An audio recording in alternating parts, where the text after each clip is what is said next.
कोशिश कर हल निकलेगा, आज नहीं तो कल निकलेगा। अर्जुन के तीर सा सद मरुस्थल से भी जल निकलेगा।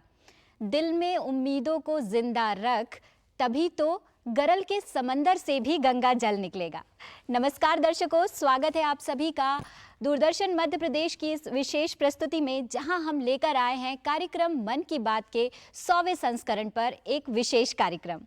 आप सभी का पुनः स्वागत है और आज के इस कार्यक्रम में हम आपकी मुलाकात करवाने वाले हैं ऐसे कुछ खास लोगों से जिनका जिक्र कार्यक्रम मन की बात में आया है और जो सभी हमारे मध्य प्रदेश से संबंधित हैं।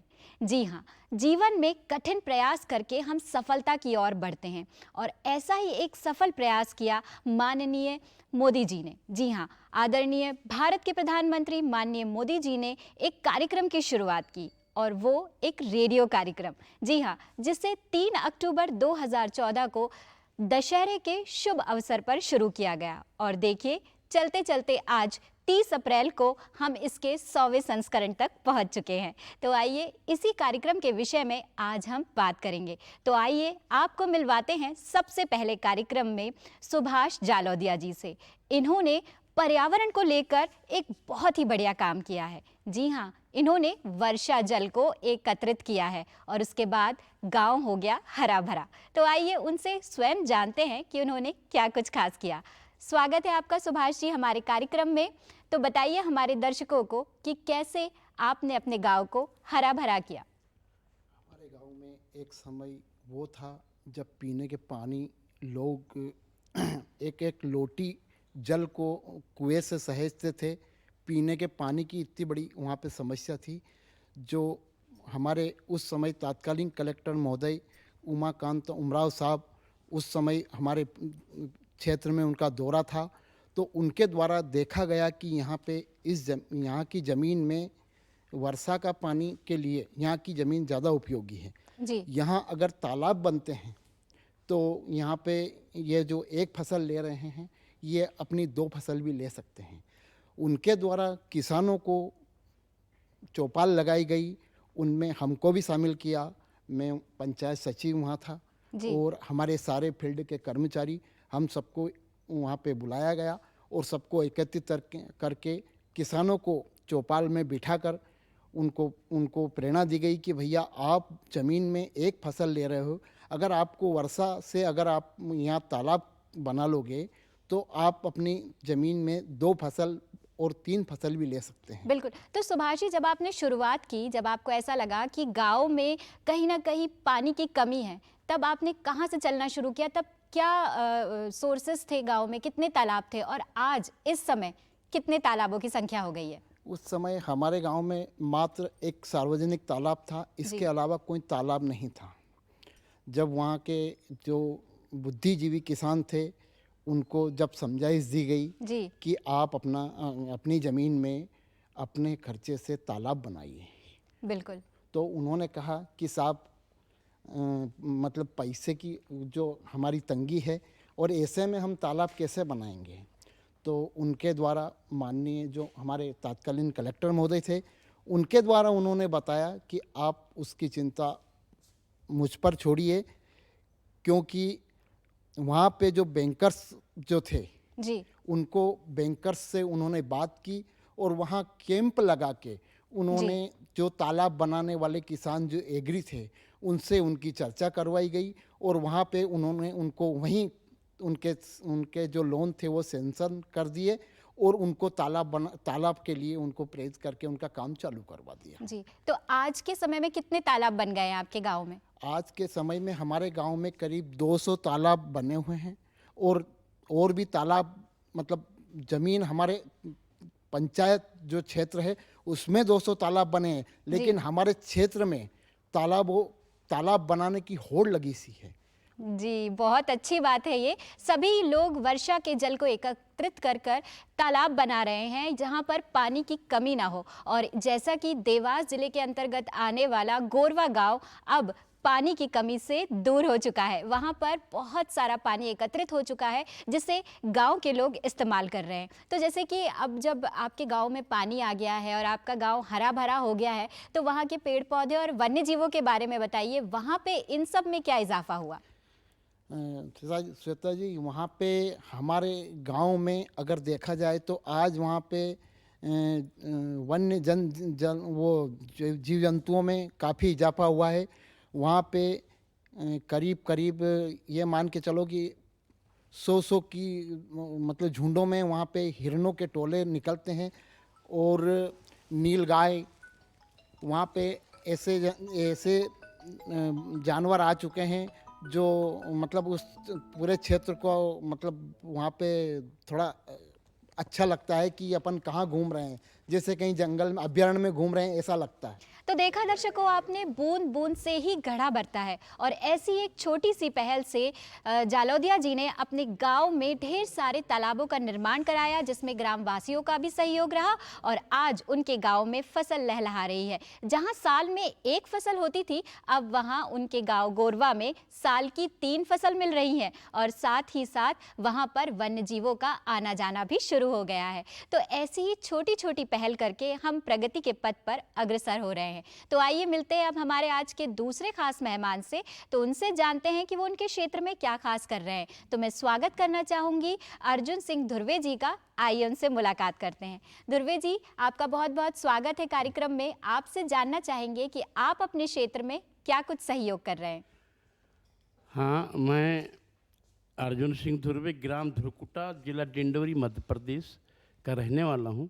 और हमारे जो बैगा जनजाति के जो है नृत्य और गान, इसमें जो है मैं लगातार भाग लेकर के और प्रदेश और देश के बड़े बड़े सांस्कृतिक केंद्रों में कार्यक्रम कराया, और बड़ा मुश्किल से वो आदिवासियों को जो है मैं आगे ले जाने में वो किया, मतलब कार्य किया, और उनके संरक्षक के रूप में संवर्धन का कार्य किया। और मैं इसी कार्य में जो है मुझे ये पद्मश्री से सम्मानित किया गया, और मैं लगातार इस कार्य में लगा हूँ।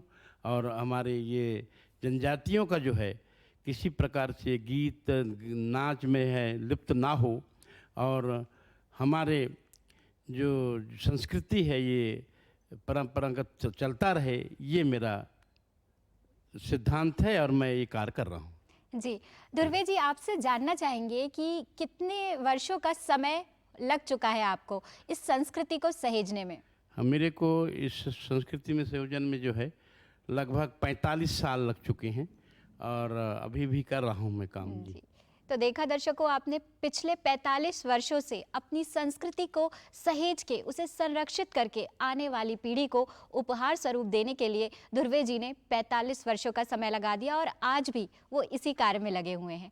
तो आपसे जानना चाहेंगे धुर्वे जी, जैसे कि आपने बताया कि आप बैगा जनजाति के लिए काम कर रहे हैं, तो कुछ लोकगीत और लोक नृत्यों की बात तो करना बेहद आवश्यक है। तो क्या कोई आप लोकगीत हमारे दर्शकों को सुना सकते हैं?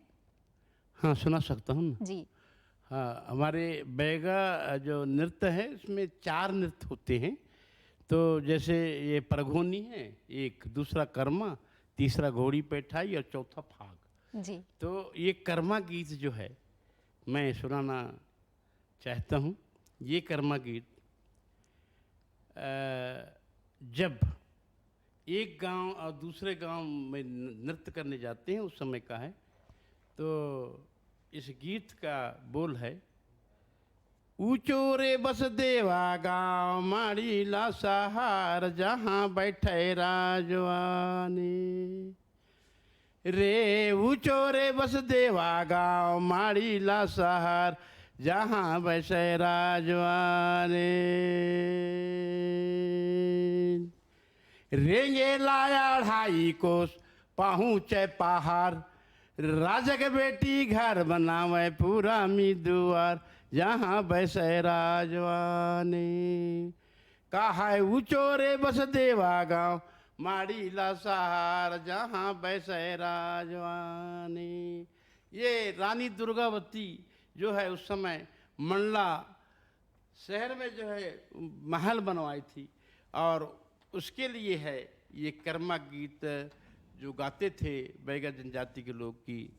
इतने मतलब वो गढ़ मंडला में जो है वो रानी घर बनाई, उसके द्वार जो है पुरामी रहा है, मतलब पूर्व की तरफ रहा है, ये है। जी, तो बहुत बहुत ही अद्भुत गीत आपने सुनाया और हमें बहुत अच्छा लगा और उम्मीद करते हैं हमारे दर्शकों को भी ये लोकगीत बहुत पसंद आया होगा। ध्रुवे जी, अब एक सवाल आपसे और करना चाहेंगे।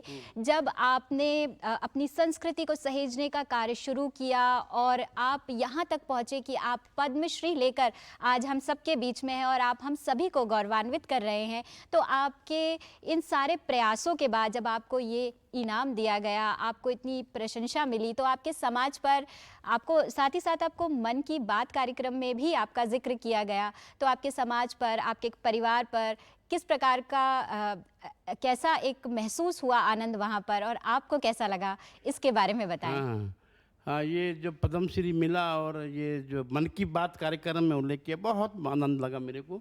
और कभी ज़िंदगी में नहीं सोचा रहा मैं कि इस प्रकार से मेरे ऊपर बात आएगा और मेरे को ऐसा मिलने वाला है। मैं अपना काम तो करता ही रहा, लेकिन और हमारे क्षेत्र के, हमारे आसपास और हमारे पूरे एरिया को जो है बहुत अच्छा लगा और बड़ा खुशी है जी। बेहद खुशी की बात है ही ये। जब हम जिंदगी में आशाएं नहीं रखते और अपने कर्म को निभाते हैं, तो जब उसका प्रतिफल मिलता है तो हम आनंद से भर जाते हैं। ठीक वैसा ही ध्रुवे जी के परिवार के साथ और उनके साथ हुआ, क्योंकि वो अपनी विरासत को सहेज रहे थे और आज वो इस जगह पर आ गए हैं कि जहां उनके मन में हर्ष और आनंद के साथ साथ आने वाली पीढ़ी के लिए कुछ खास उपहार भी है। दर्शकों, जैसे कि कार्यक्रम की शुरुआत में मैंने कुछ पंक्तियां कही थी और उसमें से उन पंक्तियों की एक पंक्ति ये थी कि अर्जुन के तीर सा सध मरुस्थल से भी जल निकलेगा, और ऐसा ही कुछ कमाल कर दिखाया है हमारी नारी शक्ति ने। जी हाँ, अब मैं आपकी मुलाकात करवाने वाली हूँ बबीता राजपूत से, जो आपको बताएंगी कि कैसे उन्होंने दमखम के साथ एक पहाड़ को काटकर वहां से पानी का रास्ता बनाया। तो आइए स्वागत करते हैं बबीता जी का। बबीता जी, बहुत बहुत स्वागत है आपका हमारे कार्यक्रम में। तो हमारे दर्शकों को बताएं कि कैसे आपने कुछ किया और कौन सा गांव है आपका? मैं एक छोटी सी गांव अगरोठा, ब्लॉक बड़ा मलहरा, जिला छतरपुर, मध्य प्रदेश की रहने वाली हूं। और बुंदेलखंड के क्षेत्र में पानी की ज़्यादातर से कमी है ही। तो हमारे गांव में पानी की इतनी समस्या थी कि महिलाओं को 1 से 1.5 किलोमीटर दूर पानी भरने जाना पड़ता था, और वहाँ पर भी लाइन में लग के, क्योंकि गांव के जो मार्च अप्रैल में पानी निकलता था, तो 1 या 2 हैंडपंपों में जो गांव के बाहर थे उनमें ही पानी निकलता था। तो हम लोग प्रयास करते रहे, कई बार महिलाओं के साथ हिंसा हुई, हमारे जैसी लड़कियां कई बार स्कूल नहीं जा पाई। मैं स्वयं कई बार पढ़ाई करने बैठी या स्कूल जाने के लिए तैयार हुई, तो मम्मी पापा बोलते थे पहले पानी भर के लाओ, स्कूल जाओ या ना जाओ लेकिन पानी भर के लाओ। महिलाओं के साथ हिंसा होती थी क्योंकि वो समय से खाना नहीं बना पाती थी, उन्हें पानी भरने जाना पड़ता था। तो इस तरीके की समस्याओं से बचपन गुजरा मेरा, और उसके पश्चात सोचते सोचते कि काश ये हमारे पानी की समस्या कब खत्म हो, और परमार्थ समाज सेवी संस्थान से डॉक्टर संजय सिंह जी, मानवेंद्र सिंह जी, धनीराम जी और जितेंद्र जी हमारे गांव में आए, और उन्होंने समझाया कि अगर आप लोग बरसात के जल को रोकेंगे तो आपके गांव की शायद पानी की समस्या ख़त्म हो जाएगी। तो कुछ लोगों ने विश्वास किया और कुछ लोगों ने विश्वास नहीं किया, क्योंकि ऐसे बहुत सारे लोग चुनाव के टाइम पर और वैसे आते हैं कि आपके गाँव की समस्या हम ख़त्म कर देंगे, टंकी भिजवा देंगे, बनवा देंगे या टैंक भिजवा देंगे। तो कुछ लोगों ने विश्वास नहीं किया। मुझे लगा कि वास्तव में अगर हम बरसात के जल को रोकेंगे तो हमारी ज़मीन का जल स्तर बढ़ेगा और पानी की समस्या ख़त्म हो जाएगी। तो मैंने महिलाओं को समझाना शुरू किया, क्योंकि सबसे ज़्यादा परेशानी जो बुंदेलखंड में होती है पानी की, वो महिलाओं को ही होती है। और उसके ऊपर बुंदेलखंड में पर्दा प्रथा आज भी चलती है, तो घूंघट करके और पानी भरने जाती हैं, और पानी इस तरीके से कि सर के ऊपर एक मटका, उसके ऊपर दूसरा मटका, एक कमर में, एक हाथ में, इस तरीके से पानी भरती हैं। तो मैंने महिलाओं को समझा करके और शुरुआत में बरसात के जल को रोकने के लिए जगह जगह पे बोरी बंधान किया, क्योंकि हमारे पास ना ही तो पैसा था और ना ही ऐसा कोई समूह जहाँ से हम पैसों को कलेक्ट कर सके। तो जो घर में सीमेंट की बोरियाँ होती हैं उनमें बालू मिट्टी को भर के और हमने पानी को रोकने का काम किया। और जब वहाँ पर पानी रुका, नहाने के लिए, कपड़े धोने के लिए, पशुओं के लिए पानी उपलब्ध हो गया, उसके आसपास का जो जल स्तर है वो भी थोड़ा सा वाटर लेवल बढ़ा। तो अन्य लोगों ने भी साथ देना शुरू किया, और उसके पश्चात परमार्थ के मार्गदर्शन से ही हमने अपने गांव के जो तालाब था, और तालाब के चारों तरफ से पहाड़ लगा हुआ था, उस पहाड़ से पानी बह के एक छोटी सी नदी बछेड़ी नदी में चला जाता था, और हमारे गाँव के तालाब सूखा का सूखा ही रह जाता था। तो उस तालाब में भरने के लिए मैंने महिलाओं के साथ 107 मीटर लंबे पहाड़ को काट करके और अपने गांव के तालाब में जल स्तर को लाए, जिसमें हम लोगों को 18 महीने का टाइम लगा हुआ था। अद्भुत बबीता जी, अद्भुत, बहुत बड़ा कार्य आपने किया। अब मेरा अगला सवाल आपसे यही होगा, यही जानना चाहते हैं हमारे दर्शक भी कि आपकी उम्र कितनी है और आपने इतना बड़ा ये काम किया है कि एक पहाड़ के आगे से पानी को रोककर अपने गांव को हरा भरा किया है और पानी की पूर्ति की है। अब मैं ये पानी के लिए 2017 से काम कर रही हूँ, जब मैं 17 वर्ष की थी, और 2019 यानी 19 वर्ष की आयु में मैंने ये काम किया हुआ था। अभी मेरी उम्र 23 वर्ष है। बहुत बहुत सराहनीय कार्य किया है आपने बबीता जी। तो दर्शकों, देख रहे हैं आप किस प्रकार से आने वाली पीढ़ी जल को इकट्ठा कर रही है और और अभी करना भी चाहिए, क्योंकि आगे आने वाले समय में हम इतने सारे पर्यावरणीय प्रदूषणों से लड़ रहे हैं, उसमें एक महत्वपूर्ण प्रदूषण जल प्रदूषण भी है। कभी आपने सोचा है अगर हमारे पास पीने का पानी नहीं हुआ तो हम कहाँ जाएंगे? इस सवाल के बारे में आप सोचिए। हम और भी बात करेंगे बबीता जी से, लेकिन आए हुए हमारे खास मेहमानों में अब बारी है रामलोटन जी की। तो आइए उनसे बात करते हैं और उनका स्वागत करते हैं। रामलोटन जी, आपका बहुत बहुत स्वागत है कार्यक्रम में। सतना जिला का रहना रामलोटन कुशवाहा, मैं थोड़ा वैद्य के नाम से पहचाना जाता हूँ और मैं औषधि पेड़ पौधा का काम मैं करता हूँ। यानी हर जंगल से, एक जंगल में तो जड़ी बूटी नहीं मिलती हैं सब। आज हमने हर एक जंगल से, चाहे अपने परसमनिया पठार हो, पन्ना हो, यानी हर जंगल से आज हम 200-250 प्रजातियों की जड़ी बूटियाँ लगा के रखे हैं।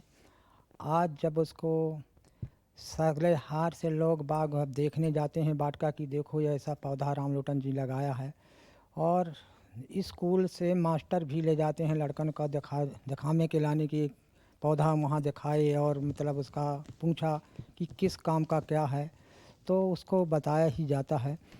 तो आज के हर जंगल से जोड़ते जोड़ते तो हमको 10 साल लग गया है।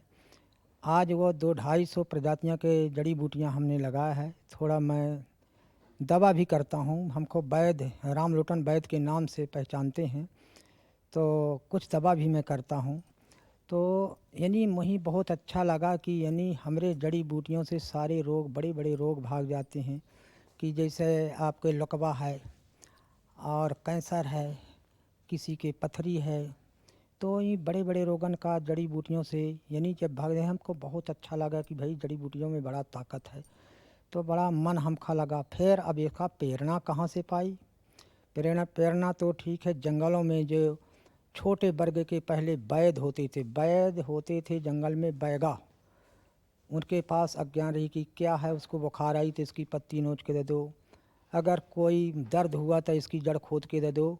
वो कहावत है कि वैद्य आए, उनके आत्मिक ज्ञान रही, उनसे जाके हम सीखा। आज भी जाते हैं, मिलते हैं कि वो 100-80 वर्ष का है, तो हम उसको पूछते हैं कि दादाजी अपना के ज़माने में क्या जंगल में कैसे का खा लेते थे, कैसे तो शिक्षा दीक्षा कुछ हमका जंगल से मिली ही।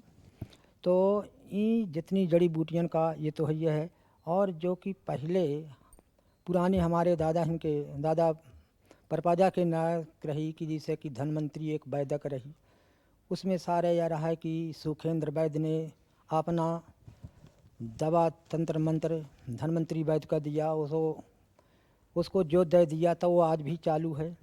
तो कुछ उसकी ज्ञाता से आदमी सीखा, हमने सीखा किताबों से कि फिर दवाई लगाया कि भाई अच्छी बात ही, इससे रोग अच्छे हो जाते। ये प्रेरणा हमका मिलत यानी बहुत अच्छा लगा। हर जंगल में घूम घूम करके आज दवाई का हम इकट्ठा करिया, जड़ी बूटी आज 250 प्रजातियों के। बिल्कुल रामलोटन जी, आपने बहुत सारे जंगलों में भ्रमण किया, बहुत सारी जड़ी बूटियां आपने एकत्रित करी और आने वाली पीढ़ी को आपने आयुर्वेद और जड़ी बूटियों के ज्ञान से भी सींचना चाहा। आपसे जानना चाहूँगी मैं कि जब प्रधानमंत्री जी की आपसे बातचीत हुई या वहाँ से जो टीम आई, उन्होंने आपके गाँव में, आपके घर में शूटिंग की, तब आपको कैसा लगा और आपके समाज में लोगों को कैसा महसूस हुआ? हमको बहुत अच्छा लगा कि देखिए मैं तो अकेले मेहनत कर रहा था, मेरी मेहनत का यानी सभी लोग जब गए तो मुझे बड़ी खुशी आई कि देखो आज मेरी बाटका घूमने आते हैं और तरह तरह के आदमी आते हैं कि हमारा नाम सुन के कि रामलोटन बाटका घूमने हम जाते हैं, जो कहीं नहीं मिलेगा तो रामलोटन की बगिया मिलेगा, ये भी कहावत वो कहते हैं। तो बहुत हमका अच्छा लगा, बड़ी खुशी की बात भाई कि हमारी मेहनत आज हमार पूरा है। जो हम बहुत दिनों से के बाद लगे जंगल घूमे तो आज देखिए दुर्भाग्य रहा कि आज हम कभी नहीं सोचत रहे कि भोपाल आएंगे, हमारा का ऐसा कार्यक्रम होगा, क्या हमें याद कोई करेगा, पर नहीं, हमारी मेहनत का आज सफलता हमको मिला और दिखा रहा, बहुत अच्छा लगा। और मोदी जी ने एक है पहले 6 महीना पहले यानी कि मन की बात में कुछ डाला था हमारे ऊपर, आज भी हमारा बुलाव है तो बहुत अच्छा लगा। अब तो हमें ये लागत है कि अपने सतना ज़िले में ऐसा बाटका बनाएं कि एक बार पार गच्छी हम बना दें। पर क्या है, सोचते हैं हमारे पास ज़मीन नहीं है, ज़मीन की कमी है, थोड़ा से ज़मीन होता तो ठीक है, सब चीज़ लग जाए। तो ये लगा थी कि एक बार ऐसा बना दे कि कोई आदमी कहे कि राम लोटन जी अपने जीते जियत कोई पौधा या लगा दिया, ऐसे पौधा कि हम लगा दे, पर ज़मीन नहीं है। ज़मीन के बारे से हम मर रहे हैं कि ज़मीन हो तो सब हो जाए। जी, तो जो बिल्कुल। आज की परिस्थितियाँ हमारी अब ख़राब है, यानी हो पैसा की फिर हो ताकत, अपने मतलब बल हो गोड़े खाने और उसको नींदा गोड़ा पानी देने का।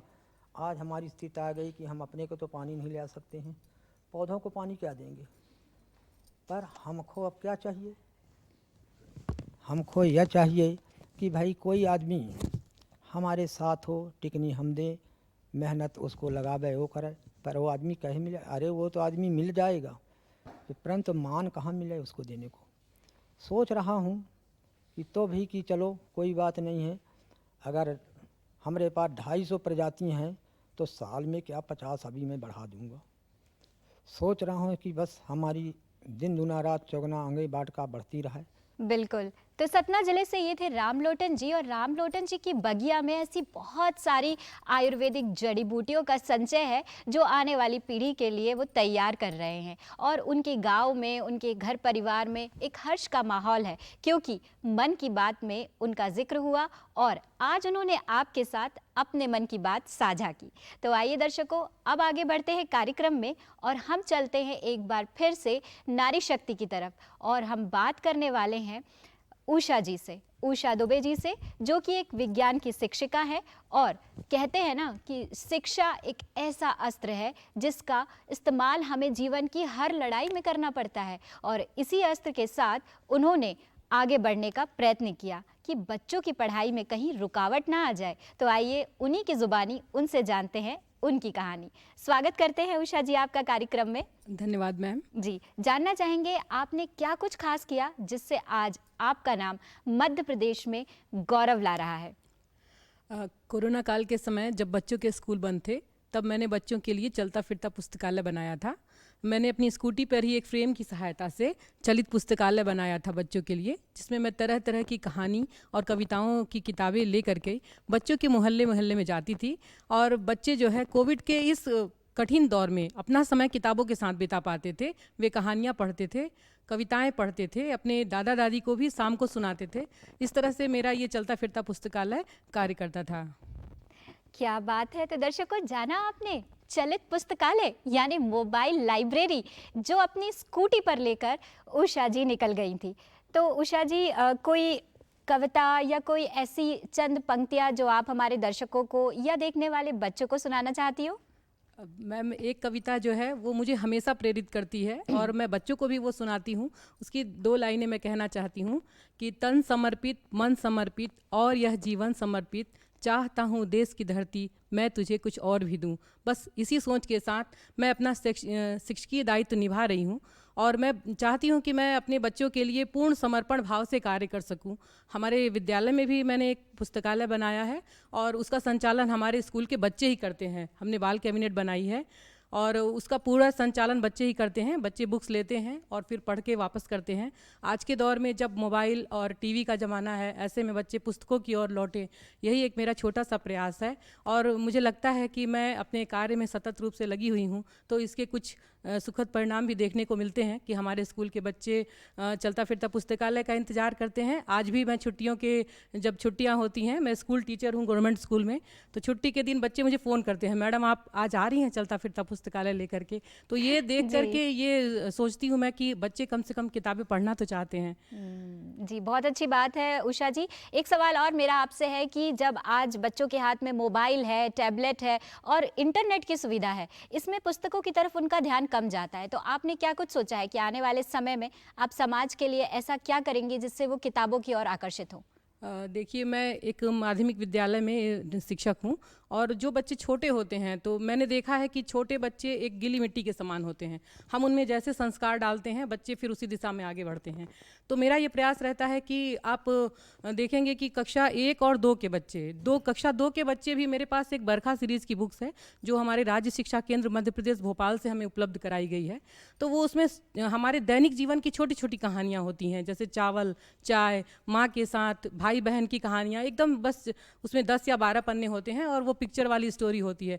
तो कक्षा 2 के बच्चे वो कहानी की किताबें पढ़ते हैं। इस तरह से उनमें वो रीडिंग हैबिट्स बढ़ती जाती है।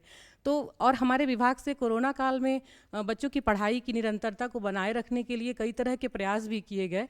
तो बस वो प्रयास भी मुझे प्रेरित करते रहे। जब कोविड हुआ, कोरोना काल में सारी स्कूल बंद हो गई, तो हमारे स्कूल शिक्षा विभाग द्वारा बच्चों के लिए अब पढ़ाई नहीं रुकेगी थीम के अंतर्गत बहुत सारे प्रोग्राम मतलब लॉन्च किए गए। हमें उस पर व्हाट्सएप के द्वारा निर्देश भी मिला करते थे।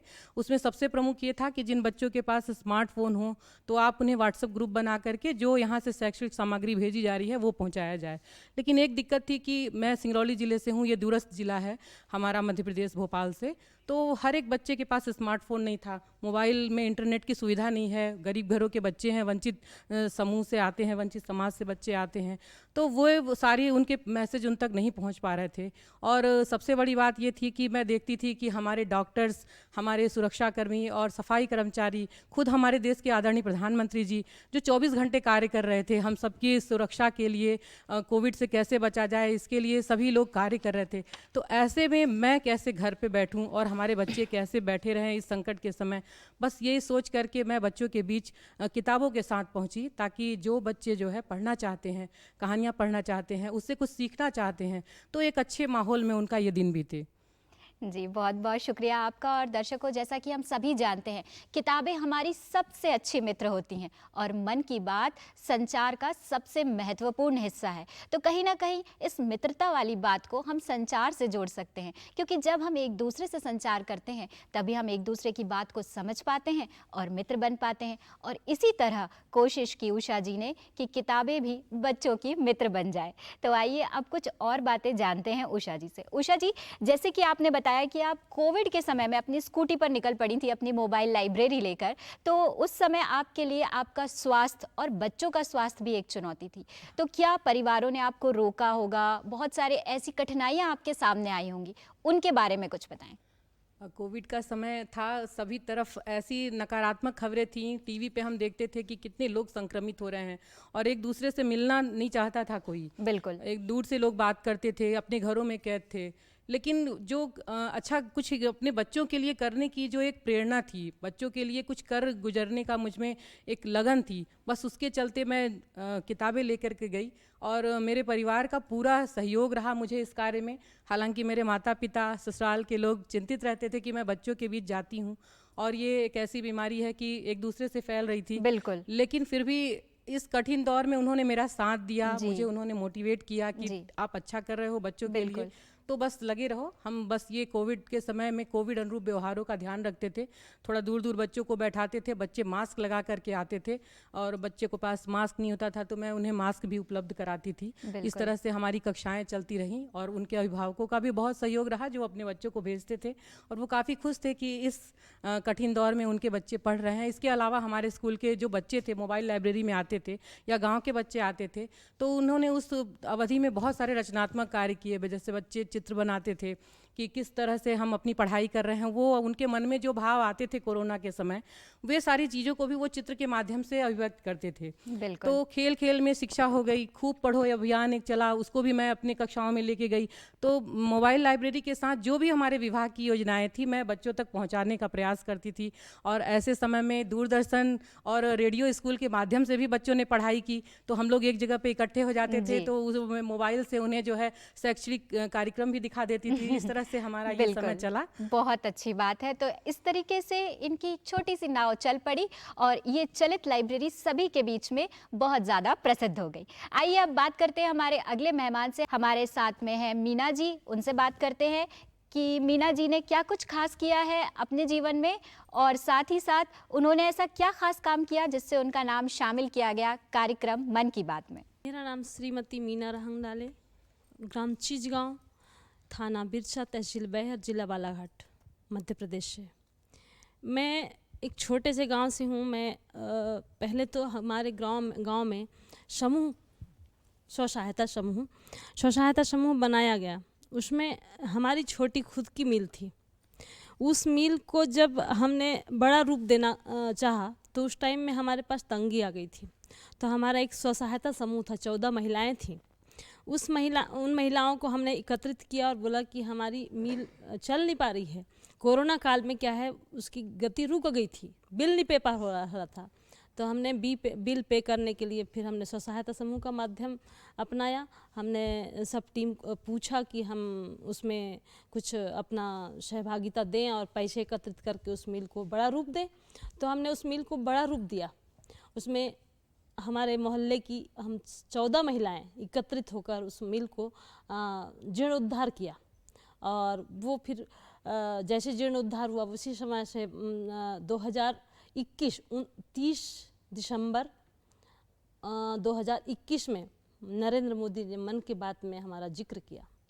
जी जी जी, तो ये बहुत ही अच्छी बात है। और जैसे कि आपने बताया कि स्वयं सहायता समूह के साथ मिलकर आपने काम किया और उसमें 14 महिलाएं भी थी, तो किस प्रकार से आप लोगों को इकट्ठा करती थी, क्या कुछ खास करती थी आप?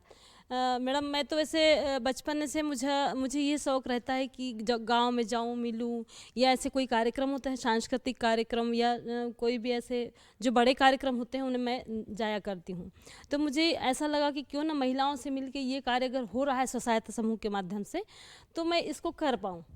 सबका सहारा लिया हमने, तो सबने स्वीकार किया और स्वीकार करने के कारण हमारा भव्य रूप बन गया और उससे सबको आमदनी अच्छी होने लगी। जी, बहुत अच्छी बात है। जैसे कहते हैं ना कि मैंने कदम बढ़ाया और कारवां मेरे साथ आता चला गया, ठीक वैसा ही कुछ मीना जी के साथ हुआ। उन्होंने आगे कदम बढ़ाया और सब लोगों को एकत्रित करके सारे गांव में इस प्रकार की गतिविधियां करी कि आज उनका गांव उनके नाम में बहुत सारा गौरव महसूस कर रहा है। दर्शकों, यहाँ बहुत सारी बातें हुई, यानी कि मन की बात हुई, और ये मध्य प्रदेश के कुछ चुनिंदा रत्न हैं जिनका नाम कार्यक्रम मन की बात में शामिल किया गया। माननीय प्रधानमंत्री जी द्वारा इनका नाम लिया गया क्योंकि इनके सारे कार्य सराहनीय थे, प्रशंसनीय थे और साथ ही साथ कड़ी मेहनत और लगन के साथ एक प्रयोजन को पूरा करने के लिए लिए गए थे। आइए अब आपकी मुलाकात कराते हैं हमारे कार्यक्रम में आए हुए खास मेहमान मंडलोई जी से। आपका नाम है रुपेल मंडलोई और आइए उनसे बात करते हैं कि क्या कुछ खास किया उन्होंने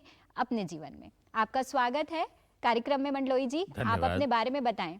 मैं अपनी बात प्रधानमंत्री जी ने जो बात कही उनकी अंतिम बात से करना चाहूँगा। चरावैती चरावैती प्रचलाम निरंतरम। यहाँ जो गेस्ट सेलिब्रिटीज़ आए हुए हैं उन्होंने जो कुछ किया है उसके सामने मेरा योगदान कुछ भी नहीं है।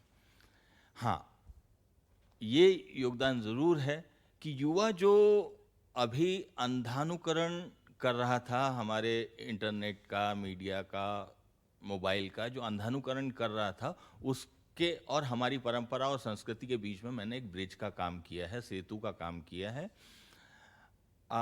अगर आप इजाज़त दें तो मैं मालवी में बोलना चाहूँगा क्योंकि मेरा जो कैरेक्टर है वो दत्तूड़ा का, बिल्कुल, जो लोगों से मुखातिब होता है।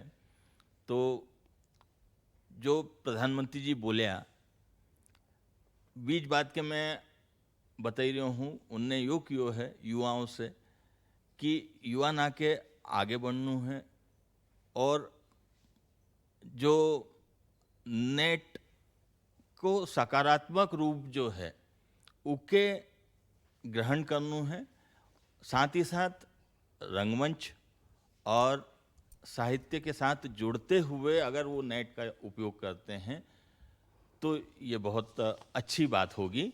जी, बहुत बहुत शुक्रिया आपका। और अपनी स्थानीय भाषा में बात करने में जो गौरव महसूस होता है वो हमारा हृदय ही जान सकता है। और अपनी क्षेत्रीय भाषा, स्थानीय भाषा का इस्तेमाल करके मंडलोई जी ने यहाँ बहुत कुछ कहा। आपका बहुत बहुत शुक्रिया। अब आइए चलते हैं आशाराम चौधरी जी के पास। जी हाँ, ये एक ऐसे व्यक्तित्व हैं जिन्होंने उस जगह से पढ़ाई शुरू की जहाँ पर इसके बारे में सोचना भी, मान के चलिए, बहुत ही कठिन था। और ऐसी विषम परिस्थितियों में इन्होंने कमर कस ली कि अब मुझे अपने लिए, परिवार के लिए और समाज के लिए कुछ खास करना है, और बन गए एक डॉक्टर। तो आइए जानते हैं उनकी ज़ुबानी उनकी कहानी। आपका स्वागत है आशाराम जी हमारे कार्यक्रम में। आप किस जगह से हैं, हमारे दर्शकों को बताएं, और आपने क्या कुछ खास किया है जिससे आपका नाम शामिल किया गया कार्यक्रम मन की बात में। मेरा नाम आशाराम चौधरी है। मैं देवास जिले के एक विजयगंज मंडी गांव में रहता हूं। मेरा 2018 में एम्स में जब MBBS के लिए सिलेक्शन हुआ था, उस टाइम मेरा मन की बात में नाम लिया गया था। हम लोग बहुत ओड बैकग्राउंड से थे, जहाँ पे मतलब घर भी नहीं था, हमारे पास यूजुअली कपड़े नहीं होते थे पहनने के लिए, पापा मम्मी के पास जॉब भी नहीं था। तो उस कंडीशन में पढ़ के मैंने एम्स का एग्ज़ाम क्रैक किया था, वो भी फर्स्ट अटैम्प्ट में मैंने 12th के बाद क्रैक किया था। तो उस समय जो है कि मन की बात में मोदी जी ने मेरा नाम लिया था। बहुत ही हर्ष की बात है ये, जहाँ पर सोचना भी मुश्किल था वहाँ आपने एम्स जैसे बड़े संस्थान के लिए तैयारी की और उसका एग्ज़ाम क्रैक करके आज आप एक MBBS डॉक्टर हैं। तो आप इस वक्त कहाँ पर अपनी सेवाएं दे रहे हैं, हमारे दर्शकों को बताएं।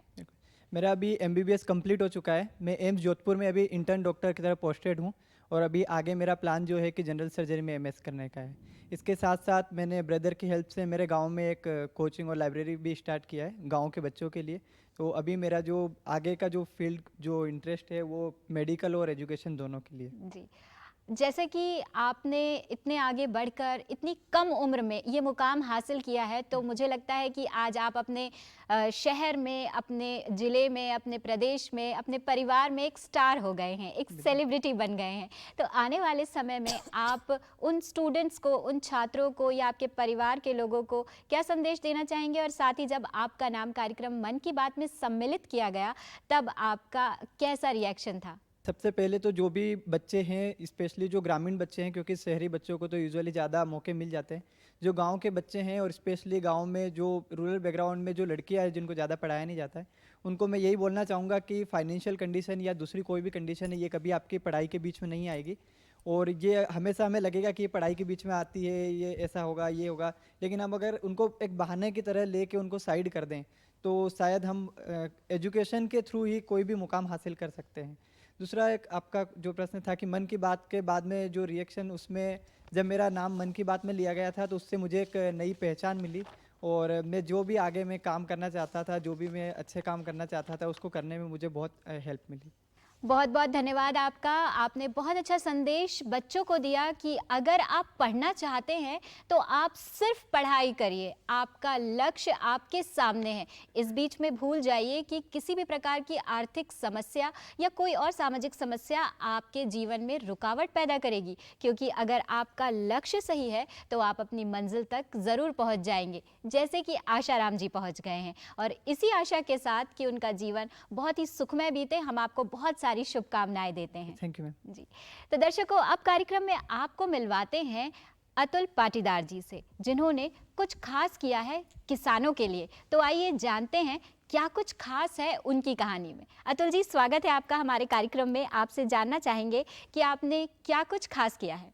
मैं फार्म कार्ट बड़वानी से हूँ। हमारा एक agritech innovation startup farm cart है, जिसमें हम किसानों के लिए एक डिजिटल पहचान बनाते हैं, जिसको हम बोलते हैं UIC, यूनिक आइडेंटिटी कोड। तो ये एक 9 डिजिट का कोड होता है जिसमें किसान की सारी जानकारी एनक्रिप्ट हो जाती है, जैसे कि किस प्रकार का खेत है, किस प्रकार की मिट्टी है, किस प्रकार का फर्टिलाइज़र या पेस्टिसाइड वो यूज़ करते आए हैं।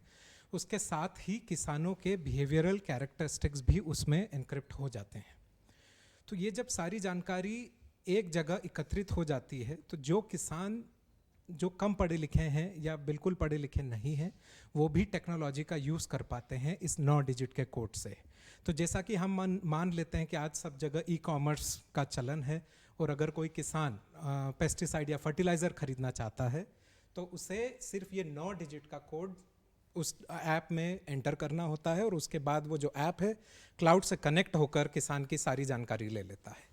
तो इससे यह होता है कि किसान को ना तो उसका एड्रेस डालना पड़ता है, ना ही उनको क्रॉप के बारे में बताना पड़ता है। तो ये टेक्नोलॉजी ये भी वेरीफाई कर लेती है कि आपने क्या सही प्रोडक्ट खरीदा है या सही प्राइस में खरीदा है, कितनी मात्रा में आपको ये प्रोडक्ट आपके खेतों में डालना है। जी जी बिल्कुल। जैसा कि अतुल जी, हम सभी जानते हैं कि स्टार्टअप आज हर एक जगह छाया हुआ है और इसको शुरू करने के लिए एक इनोवेटिव आइडिया की ज़रूरत होती है, लेकिन कई सारी चुनौतियों का भी सामना करना होता है।